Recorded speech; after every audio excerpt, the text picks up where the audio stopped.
Bonjour à toutes les frères et sœurs en Christ dans le monde entier. Je me présente le frère Ciel de l'île de la Réunion. Notre message du jour sera « Heureux le peuple qui connaît le son de la trompette ». Prenons le psaume chapitre 89. Avant tout, frères et sœurs, prions pour notre message. Dieu d'Abraham, d'Isaac, de Jacob, nous te confions ce moment. Merci pour ta grâce. Conduis-nous dans ta parole pour que tout se fasse pour ta gloire. Dans le nom de Jésus-Christ. Amen. Avant tout, frères et sœurs, adorons, louons notre Dieu Jésus-Christ. Merci d'un cœur reconnaissant. Merci ô Seigneur Tout-Puissant. Merci car tu as donné Jésus-Christ, ton Fils. Merci d'un cœur reconnaissant. Merci ô Seigneur Tout-Puissant. Merci car tu as donné Jésus-Christ, ton Fils. Maintenant que le faible dit je suis fort, que le pauvre dit je suis riche, Dieu a fait de grandes choses pour nous. Merci. Célébrez Jésus, célébrez. Célébrez Jésus, célébrez. Il est vivant, il est vivant, et il règne à jamais. Il est vivant, il est vivant. Venez le célébrer, la résurrection du Seigneur. Mon âme bénit le Seigneur, et mon esprit glorifie son nom, car la mort n'a pas pu le retenir. Même dans le tombeau, Jésus fut Seigneur. Même dans le tombeau, Jésus fut Seigneur.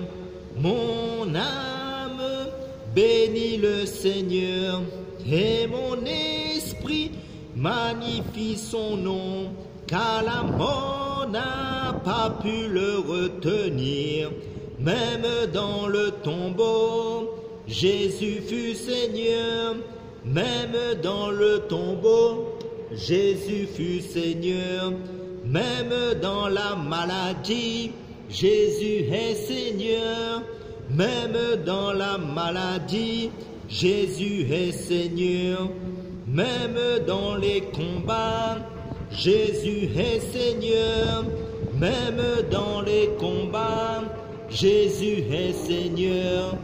Même dans les épreuves, Jésus est Seigneur. Même dans les épreuves, Jésus est Seigneur. Mon âme bénit le Seigneur, et mon esprit magnifie son nom, car la mort n'a pas pu le retenir. Même dans le tombeau, Jésus fut Seigneur. Même dans le tombeau, Jésus est Seigneur. Ton amour, ta puissance, ta présence est dans ma vie. Ton amour, ta puissance, ta présence est dans ma vie. Et je veux t'adorer de tout mon cœur. Et je veux t'adorer de toute mon âme. Et je veux t'adorer de toute ma force, car tu es mon Dieu. tu es mon Dieu, car tu es mon Père. Tu es mon Père, car tu es ma force. Tu es ma force, ton amour, ta puissance, ta présence est dans ma vie. Je veux me réjouir dans le Dieu de mon salut, en Jésus mon roi. Je veux me réjouir dans le Dieu de mon salut, en Jésus mon roi. Je veux me réjouir dans le Dieu de mon salut, en Jésus mon roi. Il rend mes pieds semblables à ceux des biches. Il me fait marcher sur les lieux élevés. Le Seigneur est ma force. Alléluia, alléluia, alléluia, Jésus. Alléluia, alléluia, alléluia, Jésus. Je veux me réjouir dans le Dieu de mon salut, en Jésus mon roi. Je veux me réjouir dans le Dieu de mon salut, en Jésus mon roi. Il rend mes pieds semblables à ceux des biches. Il me fait marcher. Il me fait marcher sur les lieux élevés. Le Seigneur est ma force. Alléluia, alléluia, alléluia, Jésus. Alléluia, alléluia, alléluia, Jésus. Reçois l'adoration, tu es le roi de gloire, notre victoire. Digne es-tu, Seigneur, Emmanuel,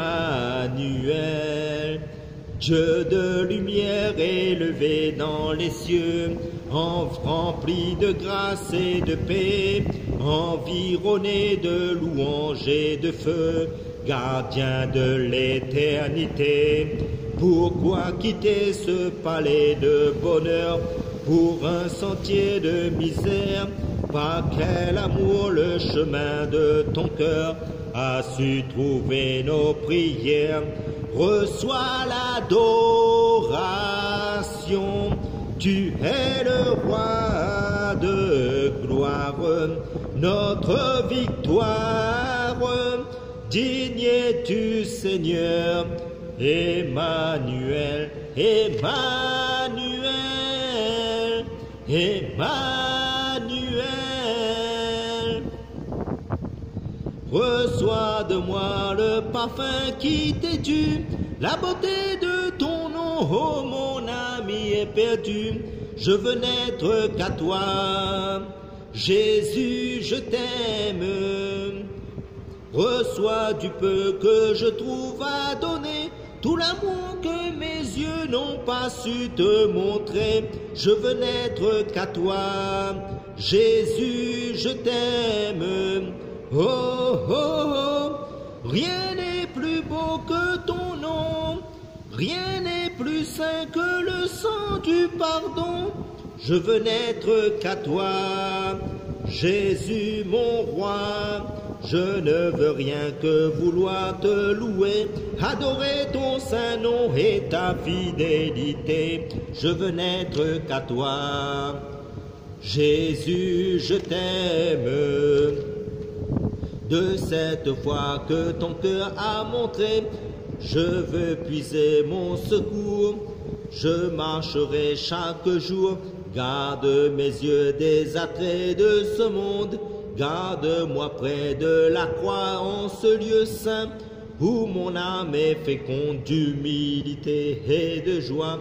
Reçois l'adoration, tu es le roi de gloire, notre victoire. Digne es-tu, Seigneur, Emmanuel, Emmanuel, Emmanuel. Amen.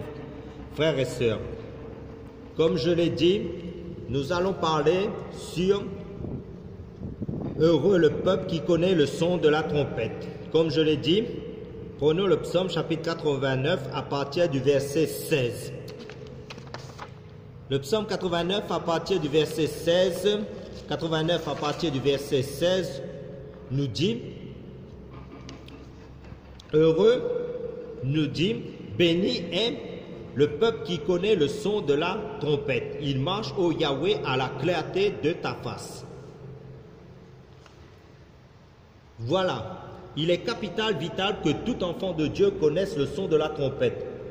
Nous savons qu'en Israël, il y avait 7 fêtes de l'Éternel, de Yahweh, en Israël. Et l'une de ces fêtes était la fête des trompettes, dont parle le livre de Lévitique, chapitre 23.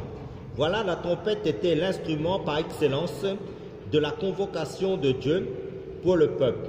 Quand Dieu voulait parler à son peuple, ou encore lors des fêtes de l'Éternel, ou bien quand le peuple était convoqué pour livrer la guerre, les sacrificateurs sonnaient de la trompette dans l'Ancienne Alliance.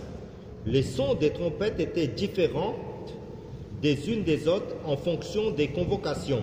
C'est comme ça Dieu procédait avec son peuple d'Israël. Et le peuple devait exercer son oreille aux différents types de sons de trompette qui étaient sonnés avec éclat et d'autres avec moins d'éclat, dont parle le livre de Nombre, chapitre 10. Le peuple devait discerner ces différents sons de trompette. Et celui qui ne discernait pas les différents sons de trompette, il ne saisissait pas le message de Dieu et il ne pouvait pas répondre à l'appel de Dieu, à la convocation de Dieu. C'est pourquoi David, au psaume 89, dit « Heureux le peuple qui connaît le son de la trompette, mais ceux qui ne connaissent pas le son de la trompette, c'est-à-dire la pensée de Dieu, la volonté de Dieu, sont dans la confusion. » Amen. Tandis que les personnes qui saisissent la pensée du Seigneur, le son de la trompette, toutes ont le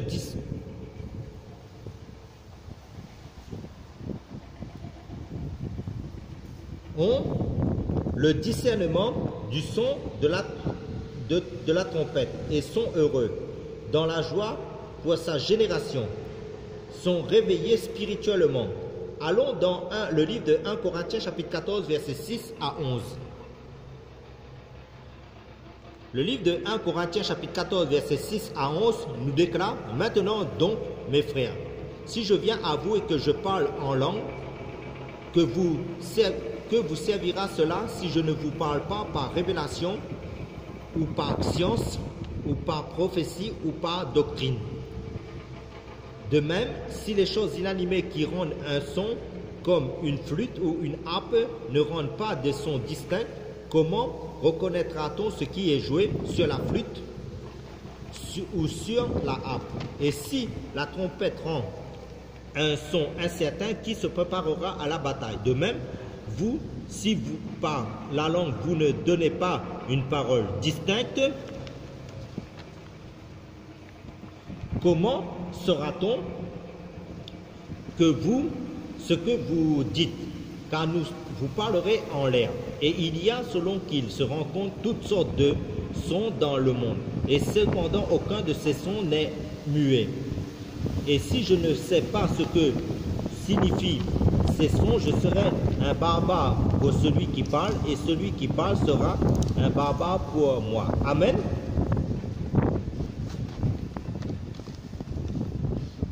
Paul ici nous donne plusieurs significations du son de la trompette. Premièrement, il y a la révélation de Dieu. Deuxièmement, la science de Dieu, c'est-à-dire la connaissance de Dieu. Troisièmement, la prophétie de Dieu. Et quatrièmement, la doctrine de Dieu, c'est-à-dire l'enseignement de Dieu, qui sont les différents sons de trompette de Dieu pour son Église. Voyons le premier son de trompette en fonction de la révélation du verset 6 de 1 Corinthiens chapitre 14. Quand David dit « Heureux le peuple qui connaît le son de la trompette », littéralement David voulait dire « Heureux le peuple qui reçoit la révélation de Dieu », c'est-à-dire c'est capital. La relation avec Jésus, c'est une relation basée sur la révélation. Il n'y a pas autre chose. Dieu se révèle, c'est ça la trompette.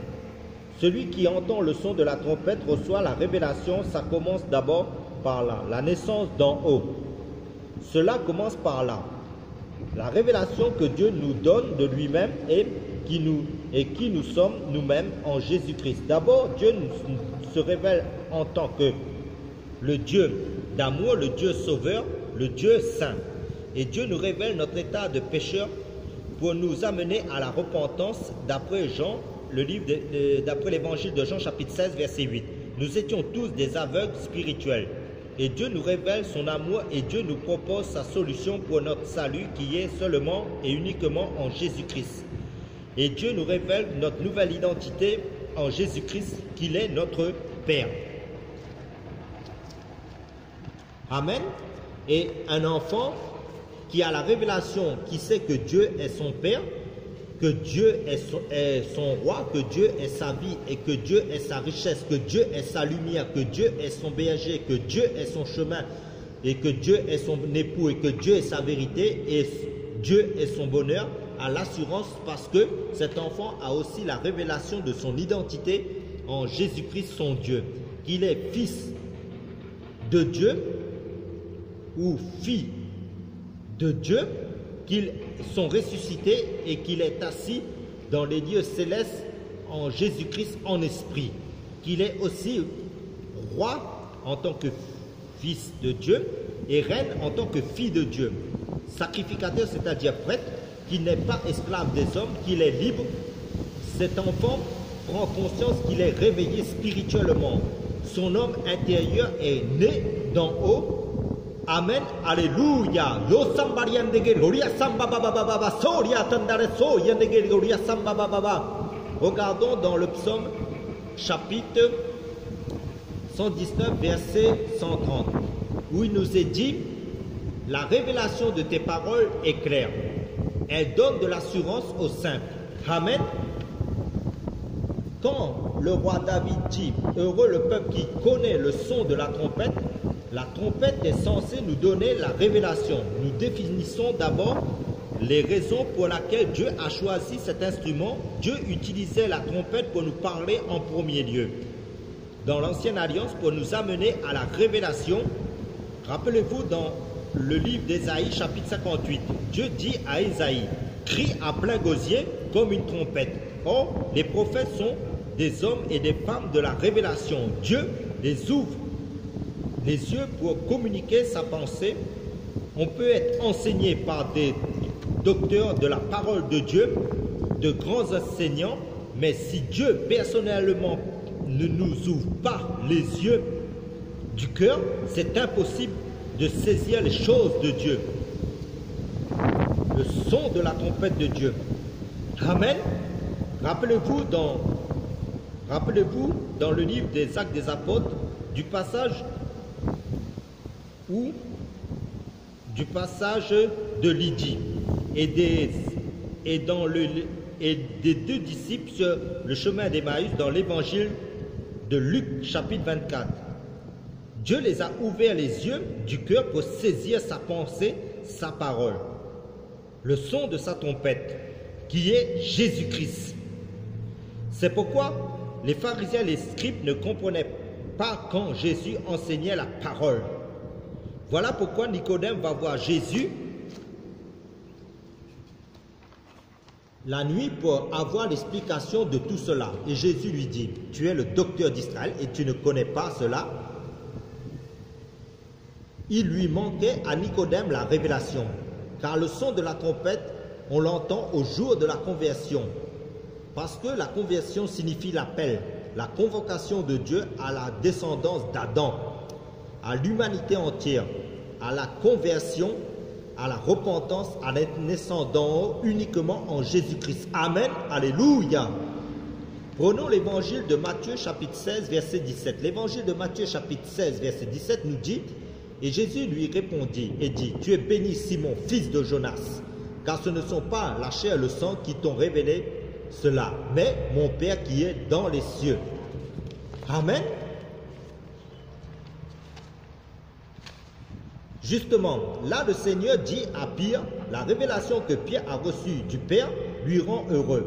Et quand David dit heureux le peuple qui entend le son de la trompette, donc c'est le Père qui donne la révélation, c'est le Père qui révèle le Fils. Et le Fils révèle le Père. La chair et le sang ne peuvent pas nous rendre heureux, car Jésus nous dit, nul ne peut venir à moi si le Père qui m'a envoyé ne l'attire, et je le ressusciterai au dernier jour. Comme c'est cité dans l'évangile de Jean, chapitre 6. Et au son de la 7e trompette, on verra Jésus tel qu'il est, dont parle la première épître de Jean, chapitre 3. Et comme on a vu au verset 6 du livre de 1 Corinthiens, chapitre 14, la révélation nous amène à la connaissance. Cela veut dire que, au son de la trompette, Dieu nous ouvre les yeux du cœur, il nous illumine les yeux du cœur, les écailles tombent de nos yeux du cœur, ça c'est la révélation. Dieu nous ouvre la vue spirituelle pour voir les choses de Dieu. Celui qui saisit, qui discerne la pensée, la révélation du Seigneur par l'Esprit de Dieu et la volonté de Dieu pour son temps. Automatiquement, cela lui rend heureux. Et ensuite, de la révélation, nous passons à la connaissance. Cela veut dire quoi? Cela signifie que nous allons manger, dévorer la parole de Dieu. Ce livre que nous avons entre les mains, la Bible, la méditer jour et nuit pour être rempli de plus en plus de sa connaissance. Prenons le livre de Matthieu chapitre 4 verset 4 pour confirmer cela. Le livre de l'évangile de Matthieu chapitre 4 verset 4 nous dit et nous fait voir et entendre clairement, mais Jésus répondit et dit, il est écrit, l'homme ne vivra pas de pain seulement, mais de toute parole qui sort de la bouche de Dieu. Amen. Comme nous avons vu au verset 6 de 1 Corinthiens chapitre 14, la connaissance nous amène ensuite à la prophétie. Cela veut dire, après avoir reçu la révélation, nous allons bien manger la parole de Dieu. Ensuite, nous allons prophétiser, c'est-à-dire nous allons évacuer cette parole de Dieu, littéralement annoncer, diffuser l'évangile pur aux âmes, proclamer la parole de Dieu, car tous les chrétiens convertis à Christ sont des potentiels prophètes qui doivent annoncer, témoigner de Jésus-Christ. Ne pas garder cette parole pour lui seul, en égoïsme, mais la diffuser, la répandre aux âmes pour le salut. Prenons le livre d'Ézéchiel chapitre 3 versets 1 à 4. Le livre d'Ézéchiel chapitre 3 versets 1 à 4 nous déclare, puis il me dit, fils de l'homme, mange ce que tu trouveras, mange ce rouleau, et va, parle à la maison d'Israël. J'ouvris donc ma bouche et il me dit, mange ce rouleau. Il me fit manger ce rouleau, il me dit, fils de l'homme, nourris ton ventre et remplis tes entrailles de ce rouleau que je te donne. Et je le mangeai et il fut doux dans ma bouche comme du miel. Puis il me dit, fils de l'homme, lève-toi et va vers la maison d'Israël et prononce-leur mes paroles. Amen, alléluia. Dieu n'a pas changé dans ses principes pour son épouse, son église, Ce passage du livre d'Ézéchiel est plus que d'actualité pour notre temps de la grâce, concernant le message de Dieu que l'Église a reçu pour annoncer le royaume de Dieu, annoncer la parole de Dieu, pour évangéliser, pour répandre la parole de Dieu pour le salut des âmes. Comme nous avons vu au verset 6 de 1 Corinthiens chapitre 14, pour récapituler, la révélation nous amène à la connaissance et à la connaissance nous amène à la prophétie, c'est-à-dire à annoncer l'évangile. Et la prophétie nous amène de plus en plus à la doctrine de Dieu, c'est-à-dire à l'enseignement. Car nous sommes dans le temps de la confusion, de séduction, d'apostasie, où beaucoup de fausses doctrines sont véhiculées dans le monde entier. Prenons le passage du livre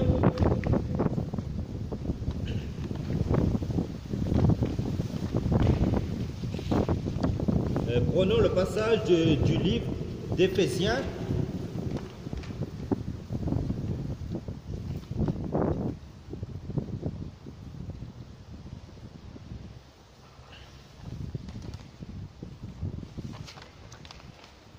Éphésiens chapitre 4, versets 11 à 13. Nous dit, lui-même donc a donné les uns pour être apôtres, les autres pour être prophètes et les autres pour être évangélistes et les autres pour être pasteurs et docteurs, pour travailler au perfectionnement des saints, pour l'œuvre du service, pour l'édification du corps de Christ, jusqu'à ce que nous soyons tous parvenus à l'unité de la foi et de la connaissance du Fils de Dieu, à l'état d'homme parfait, à la mesure de la parfaite stature de Christ. Amen. La mission que l'Église a été mandatée, pour laquelle l'Église a été établie, est de sonner la trompette. Et à côté, l'Église sera toujours en formation, enseignée par le Seigneur à travers les différents dons spirituels que nous avons lus en tant que ceux qui ont reçu le don, parce que pas tous les chrétiens sont amenés à enseigner. Ce sont seulement ceux qui ont reçu les dons de docteurs, d'évangélistes, de prophètes et de pasteurs et de docteurs, qui sont des enseignants de la parole de Dieu, pour nous amener à nous asseoir de plus en plus dans la profondeur de la parole de Dieu, dans l'enseignement. Donc, l'Église sera toujours en formation sur cette terre avec le Seigneur pour son perfectionnement à travers ses différents services qu'il a établis dans son Église. Cela veut dire que Dieu va nous faire asseoir de plus en plus dans sa doctrine, dans son enseignement, dans les profondeurs de sa vérité, pour nous perfectionner jusqu'à la fin, pour atteindre la maturité spirituelle d'hommes et de femmes faits à la stature parfaite de Christ. Amen. Que Jésus va revenir prendre au son de la 7e trompette, décrit dans Apocalypse chapitre 10. Cette église sans tache ni ride, dans la sanctification et dans la paix, perfectionnée à la stature parfaite de Christ. Pour conclure notre message, prions frères et sœurs. Père, merci pour ta grâce. Aide-nous toujours à annoncer ta parole dans la vérité, à sonner de la trompette, attire les âmes à ton royaume éternel pour ta gloire. Perfectionne-nous au nom de Jésus-Christ à la stature parfaite de Christ. Amen.